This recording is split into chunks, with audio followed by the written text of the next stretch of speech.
Welcome to Threads of Enlightenment, a podcast devoted to helping you overcome challenges in your life that prevent you from becoming the best version of yourself.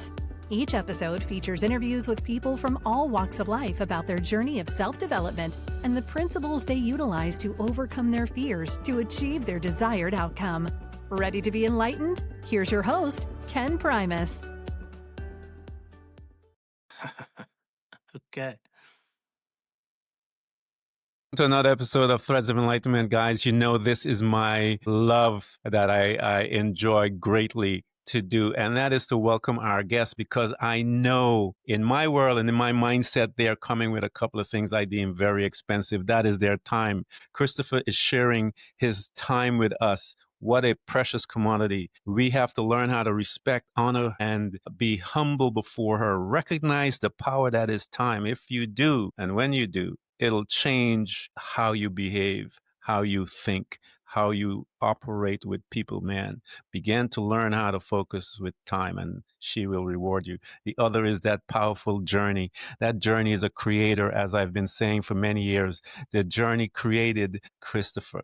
It caused him some pain, some shifting, some growth, some expansion, some laughter, some crying, all of those beautiful things. And it created a powerful individual that is before us. And we want to honor him that he's coming here to share both of these precious things with us today. Christopher, thank you for coming to Threads of Enlightenment, man. Thank you, Ken, for having me. I feel very blessed to be here with you today and extremely grateful for the opportunity to speak with you. Just the limited time we spoke with each other off camera, it really inspires me. I can feel the Holy Spirit through me. So it truly is a magnificent thing. So thank you again. It is an honor, man. And that is from the bottom of my heart. My custom here is to ask this question. And again, I do this for you as well, because I believe that it helps you to crystallize your mission statement, if you will. And for the audience, I want to welcome you guys here so that you can hear Christopher's mission statement, because I've been telling you guys, this journey is not just about you, it's about us. It is the unity, the unification of us all. Christopher, the question is, how do you serve mankind? Ken, I serve mankind by doing kind and good things for others. There's so much joy that comes into my heart when I'm able to do things for others. And that is really, utilizing the Holy Spirit. I ask for God's help and Christ's help every single day. And it's a routine. It's a routine for me to ask for God's forgiveness, to ask for God's power, to give me strength to take on my day. It's a daily routine. It ties in, of course, to how my life has been lived, certainly losing my son, and we'll have that opportunity to talk about it. But I've been enlightened on how to give to others. And giving to others can be in some of the most simplest of forms. It doesn't have to be always translated by money, and everybody is seeking that.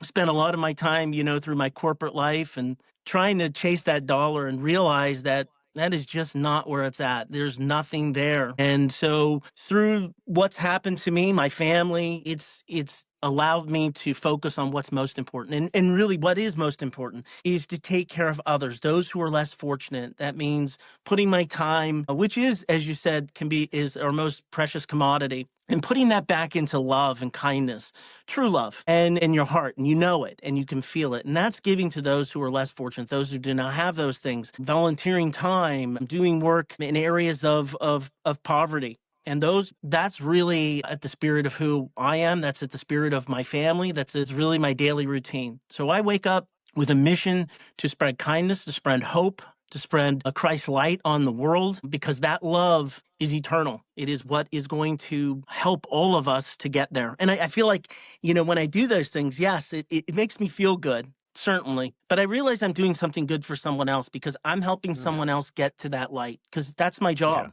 That is what I'm here to do, is to help people to get there. Yeah, I love it, man. And that is the purpose. And I tell people this, Christopher, we did not come to this planet to just have a job and then die. We came here with an assignment. And I use the example many times of Jesus Christ walking on the water, not walking on the water, he's walking on the sand heading, and he sees these fishermen, a bunch of these boys out there fishing, doing their job.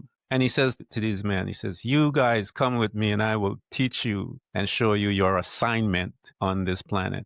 And they walked away from their job. They followed Jesus Christ and they completed their assignment. And those boys, their assignment changed the world, affected them. So here we have Christopher explained his mission statement, if you will. One of the byproducts of when you begin to help those that are less fortunate is joy. Happiness is when you do things and you're happy about that. But when you are in a servant mentality and in a mindset of a servant, that thing that you experience when you are working and giving to the less fortunate that cannot repay you and give you anything is called joy.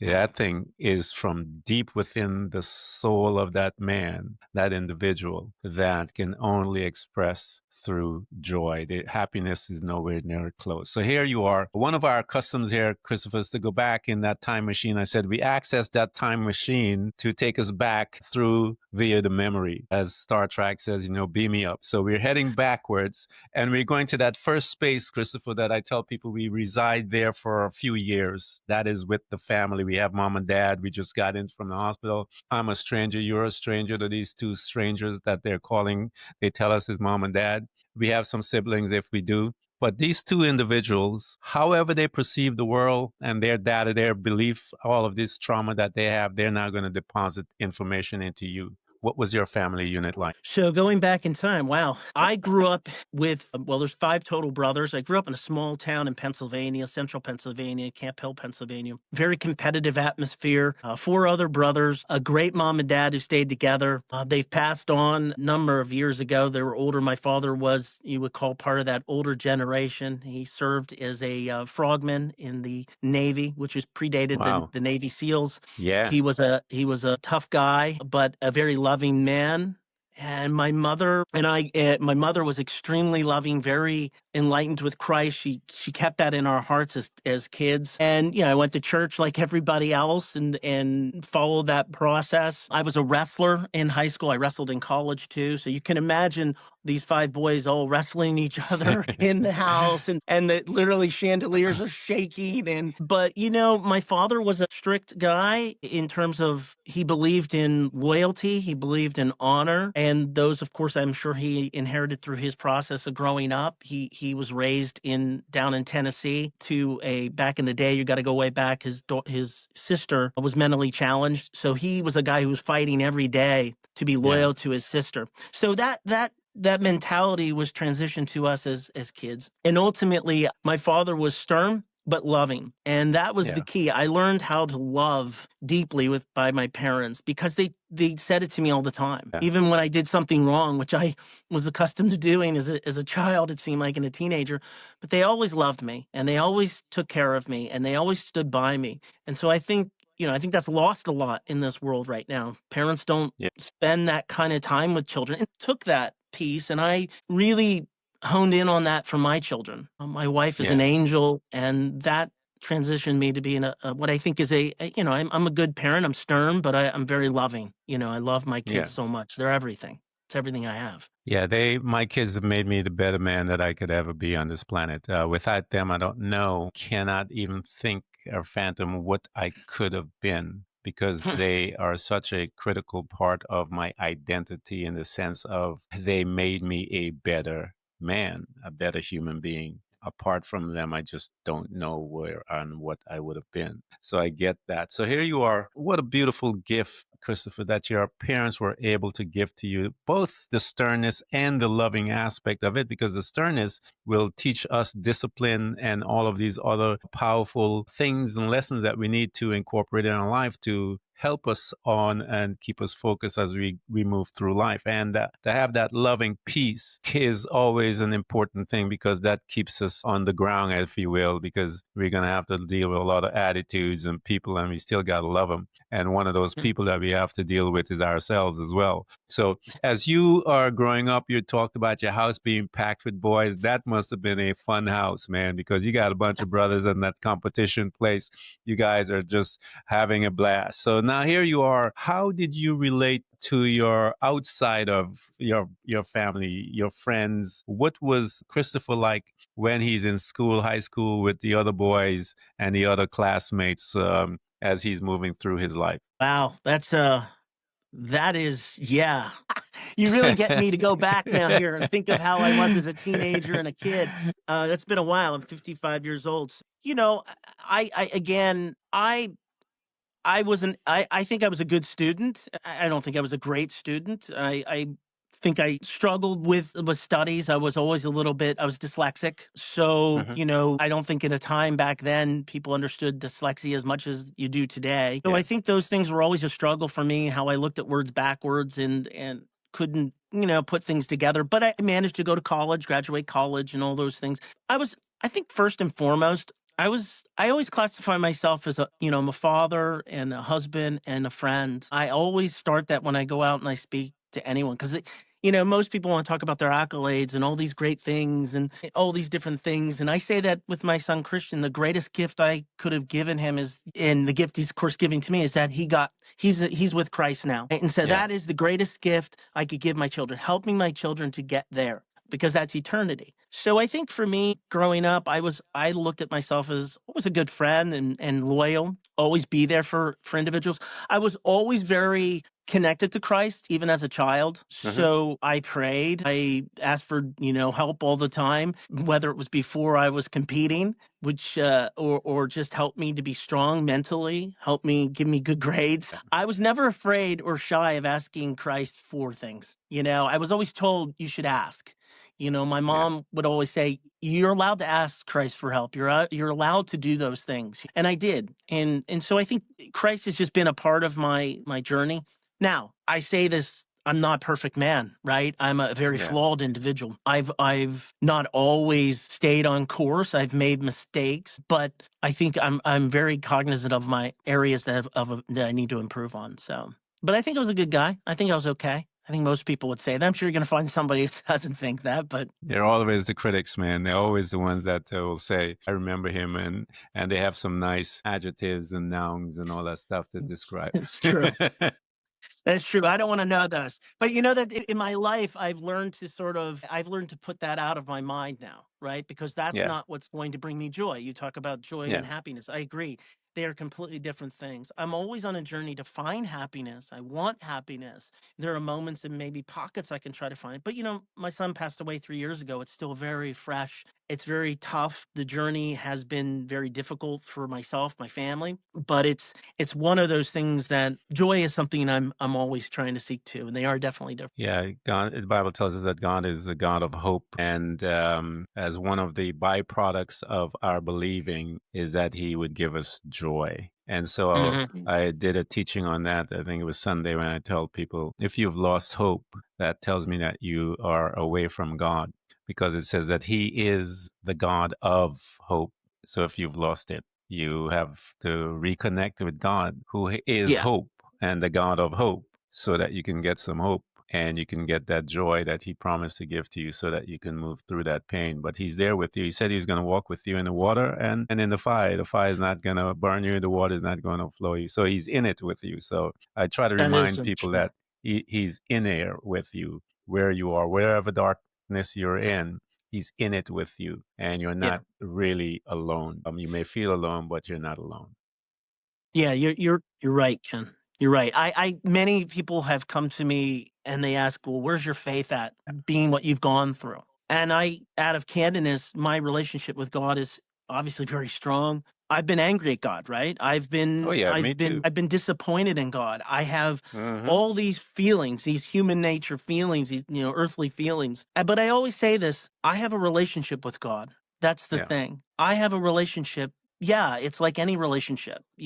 I talk to him and I feel him talking back to me. So I have that. I can have this communication with God, and it's a very powerful thing to know that He is there. He does help me, and so yeah, I agree with you. Yeah, He's the first person I speak to in the morning. And I say, good morning, Dad. Good morning, Father. And I begin my conversation with him, and I talk to him with Jesus, my Lord, and the Holy Spirit. And I welcome them in my day, and I ask them for wisdom to walk through the day, understanding, knowledge, insights. Teach me about me. Teach me to love. Let my response be from a space of love. One of the things, Christopher, that I've learned and I'm learning when God was teaching me this lesson about living it presently, and every time I look at my life that I made a mistake or something happened was when I came out of the state of being present. And I am still learning the nuances of it, but I am getting better acquainted with it, to staying because initially when I wake up, I have no emotions as to anything except to when that first thought comes. So I need to then learn how to manage my thoughts because my thoughts will affect my emotions. My emotions will then take me all over the place. And so he's teaching me that lesson to learn to live in the present. He says, today is the only day you got. You don't have tomorrow. You don't have nothing but today. Jesus said, live your life in the present. So here you are, man. And I know we're going to get into some of the other things that happen in your life, but I want you guys, and I invite you guys to listen to really focus. You know what I say to you guys when you are listening to the podcast? You start off listening because that's your natural ear. But then Christopher talks about his relationship with God and Jesus Christ. I'm also, you guys know, I'm a born again Christian as well. That Jesus said, those who have ears, let them hear. So that means that there's a second set of ears. And that second set of ears is your soul, is your spirit, man. And I invite you guys to transition from listening to us to begin to hear what Christopher is talking about, because it tells us the principle is only the will be justified. Only the ears are going to do something about it. The listeners are going to go find another podcast. So I want to welcome you guys to transition over to becoming hearers as we continue our conversation. Christopher, you talked about heading into college, and you talked about high school and how that some people may refer to you as not a nice guy, but you don't focus on those folks. And so you are heading into college, and I know how college that conversation is with families, especially Christian families. So you're heading into that and you're having those conversations. Christopher, what was that conversation like? Why did you pick the field that you picked? And what caused you to pick that field? So the field of what in college, what I studied, that Yeah. kind of. What did you study? Yeah. Yeah. Why So did you pick it? yeah. Well, if I'm being honest, it was the easiest path what I picked. So there was no directive like, hey, I want to be this or that. I think, look, I was an athlete. I was a college athlete. So Yeah. I got a scholarship for wrestling. I wrestled in Pennsylvania, which is considered one of the toughest states in the United States for wrestling. I received a scholarship to go to the University of Tennessee. During this time in ninth grade, I want to take a step back a little bit, and I talk about this in my book, is that I fell in love. I fell in love with my high school sweetheart, who happens to be my wife today. So I've been with my Congrats. wife thank you, since I was 15 years old. Wow. And she is an amazing soul. So we stayed together through college, but going through college, I picked the University of Tennessee because my father went there, my brothers Yeah. went there, and they had a great wrestling program. It was Division I, so it was something that was important to me. So I wrestled in college, which was difficult, tough to stay as a Division I athlete, constantly engaged, but also your schoolwork. I was focused on getting out. I studied international law. That's not so fancy. It's more like public policy, a political science type of thing. But I like to write. I was always a Yeah. writer, and I knew that putting things down on paper, I was better at than doing multiple choice. I was never the best at those things because they all look so good to me on a test, right? And so, the idea that I could write things out and express myself and how my thoughts worked has just been part of who I am, my DNA. So I think college helped me learn to be a better writer. It learned to help me understand and connect with my own personal way of conveying emotions, conveying my thoughts. And that, of course, helped me. I think that's actually extremely important. I've always stressed that to my children. Be good writers. Be good at putting your thoughts down and express yourself properly. I think college allowed me that opportunity. It just turns out that ultimately I was going to be in sales and be an entrepreneur, right? That was where my head was, is because I wanted to control my own destiny. destiny. Yeah, it's writing is one of the most powerful tools that one can utilize in their life to assist them in moving through pain, learning about yourself. And it's a good record keeping, if you will, of the state of mind you're in at that present moment. I remember reading, I had someone give me a book to write through right after I came out of this broken relationship, Christopher. Many years later, I turned and I looked at that page, and I wanted to burn it. I wanted to burn the book so bad, because that guy, I was looking at this guy going, what in the world was this guy doing and thinking?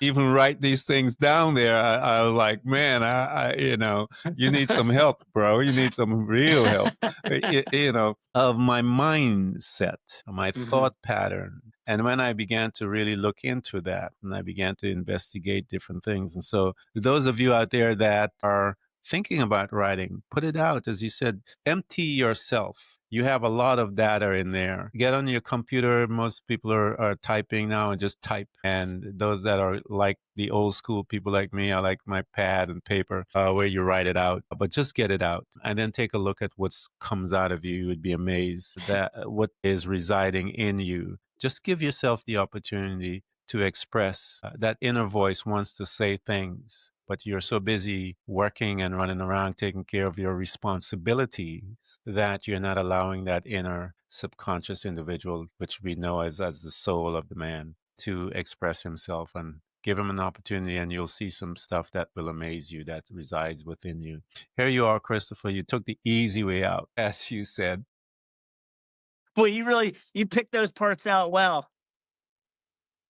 You found your life partner, and she's sticking with you even though Yes. you are, you're doing your thing, as they say.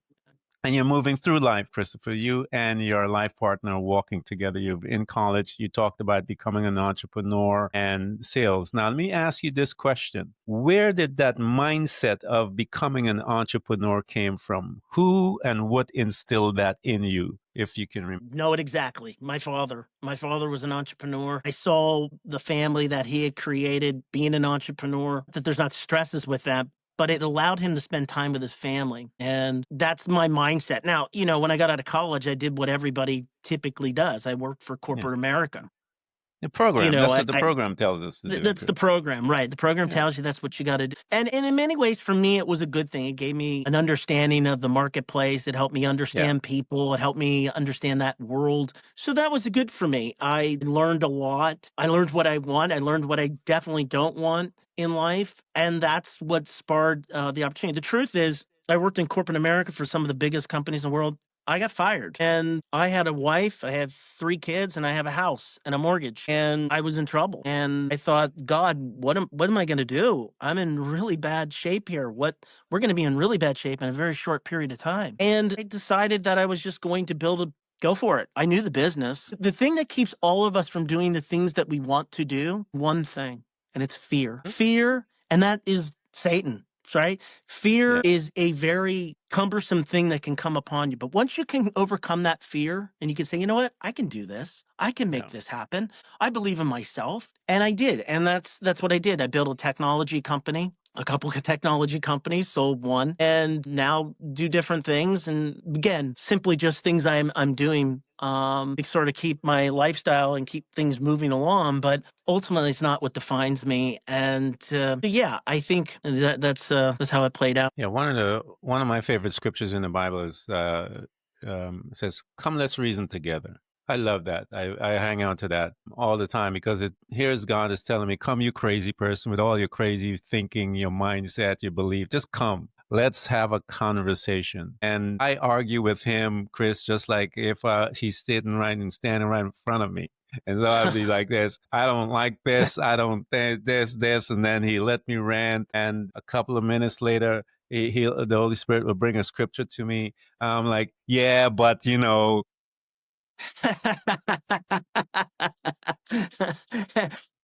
go back to, but that's not how I feel. And he's trying. And I tell people there are 2 worlds here. There's facts, there's the world of facts, and then there's the world of truth. The world of truth is what God deals with. He will look into your facts and he'll tell you the truth. Now, you and I have to decide whether we want to continue to believe the facts or are you going to decide whether you want to believe the truth. He comes to him, you are in a mess, you have no job or whatever, and you bring it to him. He says, "Look, man, what are you doing?" That's the facts. You're laying out all the facts to him.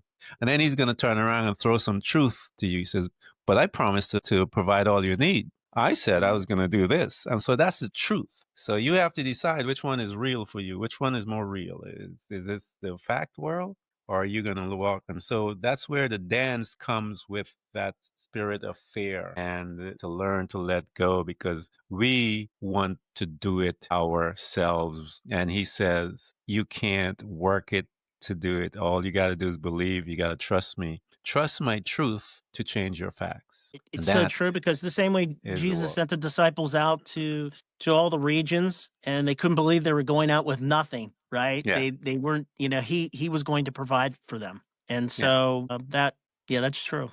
That's true. Yeah, those are the two things, and we have to make the decision. And the fearfulness is that peace that will keep you and I. Fearfulness is I did a study on that. Fearfulness, doubt, unbelief, all of these different things will keep you and I from believing the truth. And because it's only the truth that is going to set you free. So here you are, Christopher, you God, and I love he takes your skill set that you have and you from being fired, God was trying to offer you a different way. And he began to show you a different way. And you began to explore that by the companies and the entrepreneurial piece of your relationship that your dad had given to you. As you move through that, and I know that's just, we're glossing it over, but there's a lot of testing going on in there, Christopher. All kinds of Sure. stuff, A lot of stuff. conversation with God, going back and forth, I don't know about you, and all of the other stuff. That's true. You know me too that we well, Ken. You know me well too well. Oh, Christopher, I was right there with you, man. Uh, Going through saying the same thing, back and I forth. know. So as you're moving through and what it does to you, in some cases it'll drive you from God, in some cases it'll drive you to God. What was your situation? Did it drive you to him, Christopher, or did it create more of a wedge between you and him as you are trying to trust more on you and dealing with your facts than dealing with his truth about your facts? Yeah.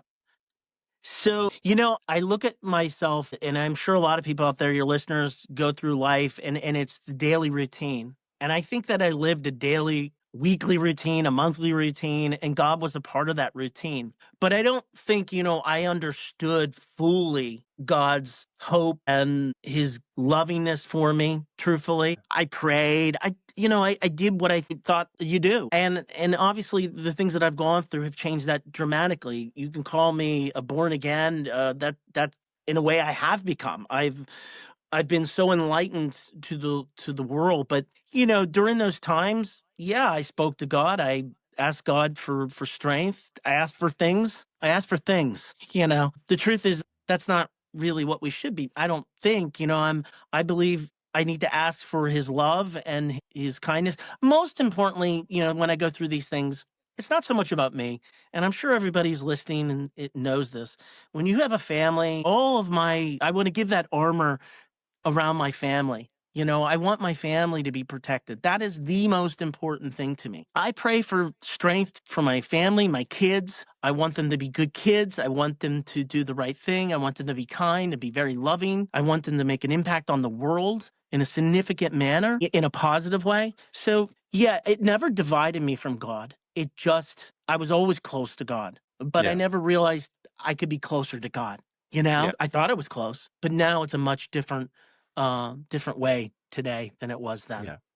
Yeah, it's amazing what adversity would do to you as you begin to look at yourself and see how limited you truly are. And you got no choice but to hang on to God because He has all wisdom, He has all knowledge, He has all of the things that is necessary, the tangible stuff, not the material stuff, the tangible stuff that you need in order to make it through. And He is, the Bible says that He is the God of hope. It tells us that He is the God that saves, He is the God that delivers, so that anyone outside of Him doesn't know how to deliver. So I got to go to the God who knows how to deliver. Right. Gotta go to the con who Yeah, gotta knows go how to the to guy. save. I gotta go to him because he is the source of it all. I want to learn. He's gonna teach me all these aspects. So here you are. As life is moving through, we want to start talking, and I invite all you listeners again to transition and become a hero because I want you to hear Christopher's journey in this aspect with his son and this this whole period or situation that came into this family and what it did to that family and how did that family manage and walk through. He said it's been about 3 years now that his son had passed. So we want to transition and begin to tap into Chris's journey through this particular time and get some insights that can possibly help some of you guys that are out there in similar situation. And we're going to provide everything for you guys to get to Christopher because you need to get to Christopher if you're going through any type of pain. Just hang in there with Christopher because he is using his cell phone and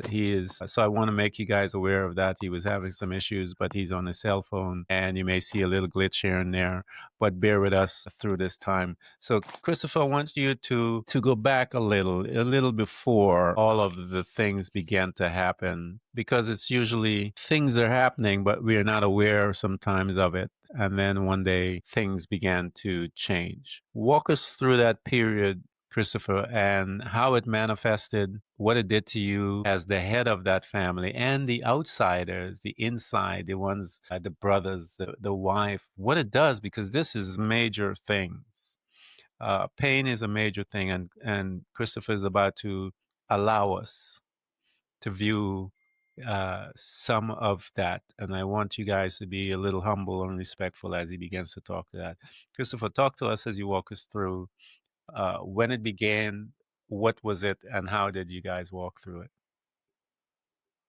So, as I mentioned to you, I'm married to my high school sweetheart. When we got out of college, my wife and I started on this journey of life together. We had a perfect wedding, we had a perfect honeymoon, we had everything that one could ask for. And what we thought about during that process was children. It was very important. And we knew from the get go we wanted to name our child Christian. His name's Christian. The reason for that is we knew he was going to bring something so extraordinary to this world. And it was, we never gave it, we may have, a couple things may have passed through our minds in terms of other names, but Christian was the name that we were set with. When Christian was born, he was amazing. He was unlike any child you ever saw. He had a special connection to other humans, even at an early age. He was talking before 15 months, full sentences before 15 months. He was unique. And one of his unique skills was to be able to sense the pain of others. It's an incredible sense. He had the ability to tap into other people's pains, even as a young child. I talk about that in the book and how he did that, because in many ways, it's a roadmap for a purpose-driven life. Yeah.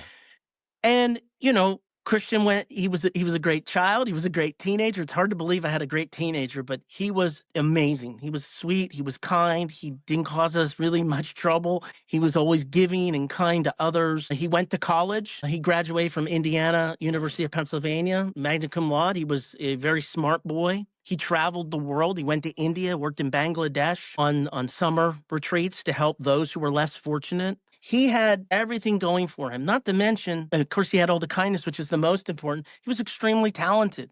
He was in Yeah. every play, every musical. He was actually in the Dark Knight Rises and Batman. He had a part in that movie. He was on a path. He graduated from college. He came home. It was right before COVID was starting, and he was having back pain.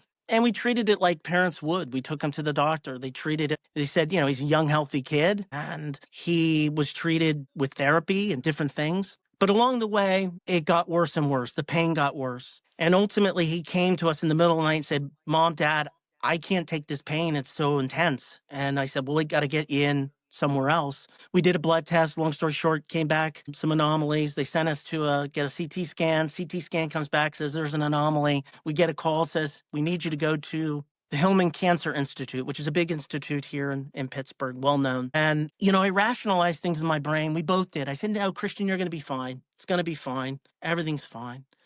Because this kid's full of joy. He's so perfect. And This is a time during COVID. I remember this distinctly. You can only have one parent. I was in the room with my son, Christian, and 5 people walked in white coats. They had the mask. All I could see was their eyes, but their eyes gave everything away.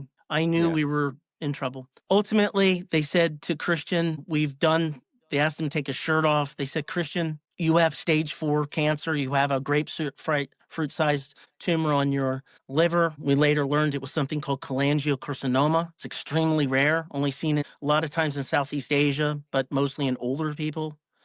How's a kid from suburbia Pittsburgh get this? I remember myself going dark, that moment where everything is fading on me. I realized life had changed dramatically for everybody, mostly Christian, the family. But I'll never forget his superpower. He was as calm as could be. He put his hand on me and said, Dad, everything's going to be all right. Don't worry about it. This is a 22-year-old boy, has everything going for him. And he said to the doctors, I'll never forget, he says, how much time do I have left? He was calm, and they didn't want to answer that question. But he was given a terminal diagnosis at that point, a less than 1% chance. But it had already grown and spread at this point. It's one of these type of cancers you just can't identify till it's too late. So, Christian, when we got home as parents, the thing we said to him, we sat down, I had to tell his mother that when I walked home, we thought things were going to be fine. We said, we're so sorry. We're so sorry as parents that you have to go through this. And my son looked at us and said, you know what? It's okay. Because I don't want anyone else to have this burden placed upon them. This is my burden. Wow. And I was in awe of this boy. And he tell you this, because this is extraordinary. For 1 year, he died 1 year he died September 1st of 2021. He was diagnosed August 26th of 2020. He never complained one time, not once. Never did he say, woe is me. Never once did he say, why'd this happen to me? I know I would have. I know most people would. Not one time. It's as if he had known. It's as if Christ had come to him well in advance, and I do believe that, to ask him to take on this burden. And that is what he did. The title of the book, of course, is What's Good About Today. It's derived from the fact that, despite learning this fatal diagnosis, Christian remained positive. And throughout this challenging thing, he would remind everyone what's good about today. And it was his mantra, because people would complain about the most mundane things. And he'd say, what's good about today? Seriously, even in your worst of moments, the worst things that can happen to you, you can go through terrible things in the morning or in the afternoon, but you can look at the full day and you can go, what has God given me? And you can look at what's good about today. And that's really been at the heart of bringing this story to light, the story and the roadmap of Christian, and the different methods by which he lived. And that's where we are today. And we continue to bring that legacy to the forefront to others as I go out and I speak to many people. And again, those of you guys that are listening, and I want to thank you guys for holding space with Christopher and I while he gave us this insight into his family. The name of the book is What's Good About Today. It's a powerful question that one must ask ourselves constantly as you're walking through your day. Find that goodness within that hard day. I suggest that you guys get that book. Again, the title of that book is What's Good About Today, A Purpose-Driven Life. This young man had some insights into how to approach hardship. And I think you would need to know about some of that, because Christopher, his dad, was able to put that into the book form so that you and I could have access into about this young man, because to be facing that type of situation in your life, fatal, and be able to ask questions like that and see a silver lining, if you will, within that dark cloud, you need to get that book. And I suggest you guys buy it, offer it to friends, family members, people that are in pain, that are going through something. Purchase the book, give it to them as a present to help them. Sometimes the pain is so hard that you don't even know what to say to them. You just don't know. You walk into a place and you know they're in a dark place. You don't know what to say. Give them a present and say, hey, I don't know what to say, but I hope that this offering could help you through where you're at. And I suggest, and I want to offer that to you guys. Pick up his book and begin to become mindful givers to your friends and families that are in a space of darkness, okay? Because this young man was able to ask this question, what's good about today? A powerful question. So here you are, you're had an opportunity to be with him for that time, that year, and witness a powerful human being able to dispense so much wisdom within that year's time. As you began to put those into a format where others can digest it, Christopher, what began to happen to you? I think my earthly self, very depressed, but here's the thing about me as a person, right? I was also, and I think a lot of people could build like this, which is I'm a doer. So I want to fix things. I need to fix this problem. I need to fix Christian. I have to seek out the best medical advice, take him everywhere. We did. We took him to MD Anderson. We took him to New York City. We took him everywhere. John Hopkins. He's known still to this day to the community, very much so, because there was a lot learned from Christian. They did all kinds of new technologies and different treatments on Christian that are not really come to bore right now in this world. So we were on a whirlwind. It was a 24/7 operation. It was myself, my wife, my sister, and her husband. We called ourselves the CC Advisory Group. We just poured our lives day to day and late nights figuring out how to solve this problem.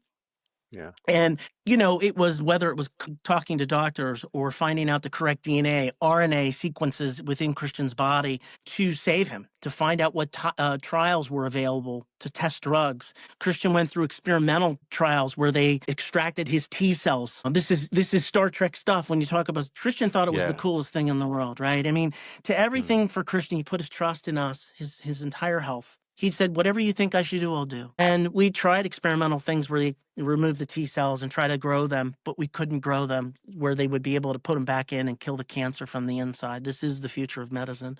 But ultimately, what it did to us, we became close as a family. We became tight. We weren't, you rely heavily on friends and those who can support you in this journey and support. We used to have, I kid you not, from the day Christian was diagnosed, we had 15 women who would show up in front of our house every week on a Tuesday, surround our house, hold hands, and do prayers. We live in Pittsburgh, so there'd be wild winters, and they would just sit out there in the cold and pray. Oh. Christian had such a mark on the community. Every parent knew who he was and what he had done. And, that's how we navigated. How I navigated was the doer part, but I wrote a lot. I had a journal. I wrote my daily journal of what my feelings were, what I was going through, which is how I was able to sort of craft the book and put it back into the book. And I think that was many late nights sorting through my conversations with God and putting them down on paper and, figuring out what did we do wrong? Because that's your first thing is what did I do Mhm. wrong? And it's not Yeah. what we did wrong. I seek that out a lot from Christ and that it's not something we did or something I did in my past. But that's how we did it. We navigated closely as a family, but it was tough. It was obviously very tough. Christian, he passed away inside our house. We wanted that to happen. We wanted to be surrounded by his loved ones, which he was. I was there for Christian when he was born. I watched him be born. I was there when I saw him take his last breath. They're very different. We were all there as a family to witness that. So it's very difficult as a family to see those kinds of things. But his doctor was there, which you never see doctors come to visit. And she said to us, Christian taught us how to live and he taught us how to die right there. And he did. He taught us everything. So there's a lot of that there is discussed in the book. But one of the things I try to remind your listeners about this book, this is not a book that's meant to make you feel bad at all. Christian would never allow me to do that. He wants this to be a book about inspiration. He wants this to be a book about hope. He wants this to be a book about, how you can overcome things even in the worst of moments. And that is important. And and I say it all the time, it's a roadmap to a purposely driven life because Christian gave us the roadmap. And I go to the book today. I continually read my own book and because I need to reflect back on those areas where I can be better. And I think that's what we did as a family through this journey. Oh, that's a powerful journey, Christopher. Thank you so much for inviting us to walk with you through it for a brief moment. Really, absolutely appreciate what you've done on behalf of your family and yourself. Thank you so much for allowing us that insight into your family. Here you are, Christopher, you've done. And one of the things that you told me you learned through the entire process on your own, dealing with outside of what your son had taught you, was that you are not in control of everything. When you realize that, because all of us and your personality, you could tell that your personality type is about control and mine is the same. And when you realize that, because the fact is, we think we have control. The truth is, no, we don't. When you realize that truth, Christopher, what did it do to you? It freed me. I think when you witness what we witnessed for a year, and then subsequently after that, I think everybody's grief is different and everybody goes through this in their life. This grief is a universal thing for all of us, right? You realize that you go through the why us? Why my family? Why Christian? He's so good. He's so perfect. He's so kind. Once you get past all that, I came to that realization that I had, and some of this is just through reading. Some of this is just talking to others and learning about other people's grief. Control. Once I realized I didn't have that control, it freed me fully of this burden that was placed upon me. The days where, honestly, can I tell you, I couldn't get out of bed. I couldn't get out of bed. It was debilitating because I had lived this whole life to build a family. That was it. And I'd ask God every night to take care of my family, right? God, take care of my family, protect my family, don't let them get sick. Specifically, my whole family, of course. Christian in particular, I always felt had to have extra protection. I always did, because he was just so golden. He was so good. And it's as if I'm not that surprised because God needed him. I always say God's Yeah. building an army, and God's building this army against evil. And why not Christian? Why not him? So I think losing that control gave me freedom to move forward, to do good works. And so that's how it unburdened me. As you became unburdened with that truth as you saw it. And I know now that you're going to be, because of all the things that you have been through, all of the wisdom, the knowledge, the insights you've gained, your family have gained through this process. God is not going to have you sit on the couch and then do nothing with that. How did he begin to usher you out side of your space, expanding you, bringing you into the realm of speaking about it, bringing in the realm of putting it into the book format?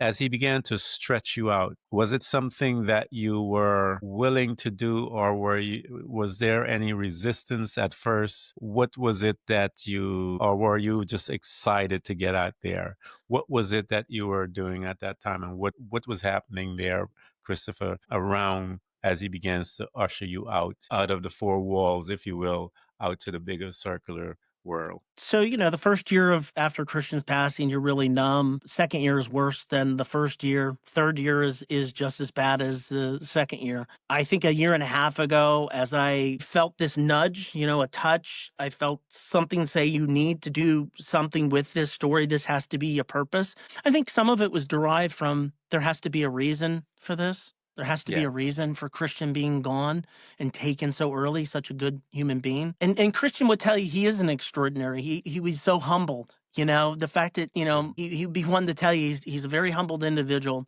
But I felt it about a year and a half ago. I started to pull through my notes, which was difficult in and of itself because I'm reliving all these daily memories. And I just felt I needed to do it. But during the course of that, yes, I struggled with it. I'm not going to lie to you. I still struggle with it. There's no excitement in my mind to this. I feel I'm on this God's journey to deliver this message to help, and I've seen it. So it's not as if I'm doing something that I haven't seen. I've seen Christians' works already. I get messages from all over the world.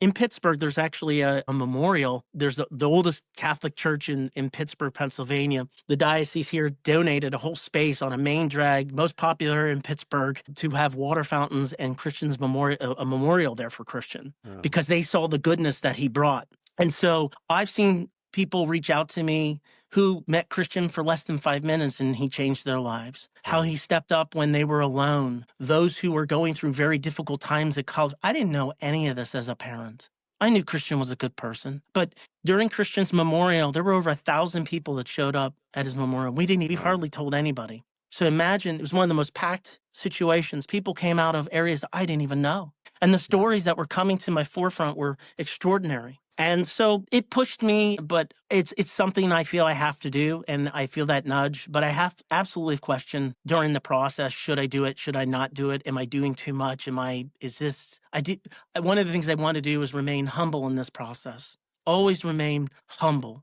this is all for the glory of God, that I am doing things to help those that I think need the help. And if only one person got the help, then I have achieved the ultimate goal. I think it will help a lot more, but in the end, that's my job. My job is to bring more souls to Christ and to the world and to God. And so if I can do that through the book, through Christian's journey, then I've done what I need to keep doing, and I'll keep doing that. Yeah, as I mentioned a little while ago, all of us have an assignment, Christopher. Once we find it, the assignment is not an easy thing. We know that many of the disciples died upside down. One died upside down. They were in prison. But yet they were doing the will of God. And you and I had talked about Christianity and stuff like that earlier. And I don't believe that Western Christianity is Christianity at all, because one of the things, the truth that they teach is that, this prosperity stuff is that if you are not rich, you're out of the will of God. Well, I remember when the disciple, I think it was Peter, came to Jesus and said, "Hey, we got no money to pay the taxes. We need some money." Right. And so according to that and what they teach today, Jesus Christ is out of the will of God. Because they said, if you don't have this money, but one of the things, as I said, and we have to allow God's word, what I'm trying to get to, we have to allow God's word and his direction in all of our situation. Here is this need. Peter shows up. He says to Jesus, "Hey, we don't have any money." And Jesus says to him, "I want you to go down to the river over there, and this fish is going to come up." Now listen to the story, right?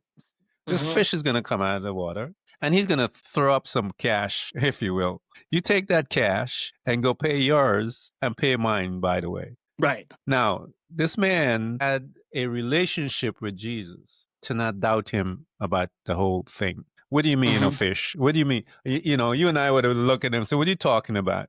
You want me to go down to the water and a fish is going to come up, I'm going to spit some money out, and that's what you want me? Is that what you're trying to say to me?" We would have had a conversation with Jesus Christ. Right. But this man didn't have a conversation.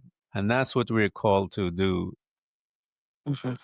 Christopher. As crazy as when God speaks, as wild as it is, if we are obedient, the blessing is always there. And even though you were a little resistance to it, you were obedient and you stepped out. The blessing is right there, Christopher. Keep moving with God, because the things that he asks us to do, like I said, to go to a fish, you got to think about that for a while. I mean, it's just ridiculous. And so I remember reading another story. Now, these people have been slaves to the Egyptians for many years, 200 plus years. And then he's bringing the people out and he tells Moses to tell the people to go ask their slave owners, slave master, to give them all their stuff. Give me all of your wealth. Give me all of your fine jewelry. Give me everything. And these people, it says, and the people went. They didn't complain. They didn't do nothing. They just went and asked. And the Bible tells us that God had already prepared those people for when these people come to give them everything. Right. So God is going to ask you to do some strange things, is what I'm trying to get to you guys. But be obedient. Christopher was a little hesitant. He's still there, but he still came out obedient. He's walking it, and God will meet him there and show him great and mighty miracles. Many of you that are listening to us might be one of those miracles. I invite you to come and purchase his book. I want to thank you, Christopher, for coming. I absolutely love this conversation. And guys, listen to this, and I'm going to try and bring him back. Christopher and I are going to stay in touch. He wants to start a podcast, and I'm going to make sure I'm going to push him to do it, because I think he should, because his story is a powerful thing, and the things that he will bring to people will free their family. And so when he is going to do that, when he's going to give birth to that, we're going to bring him back again so he can talk to us to the journey that took him there. So again, guys, I want to thank you, Christopher, for just sharing your life, man, giving us all this wonderful stuff. And I invite you, the audience, we're going to provide you all of his books, his information for you to buy his book, for the links for you to get access to him so that you can call those that are in pain. This is the man you need to talk to. Christopher, thank you so much for coming to Threads of Enlightenment, man. Thank you, Ken. I feel so blessed to have been with you. I'd be remiss if I didn't mention that Christian's favorite verse in the Bible is Luke 21:1-4. And it's an unusual verse simply for a child who's 22. And I'd read it to you. If you remember, it's the widow's offering, right? Yeah. And people can look that up. And of course, it's a very important verse. It's about giving all of yourself. And I think that's so important, what you talk about and what your audience is looking for as well. So again, Ken, thank you so much for the opportunity. And I'm very grateful. Thank you so much, sir.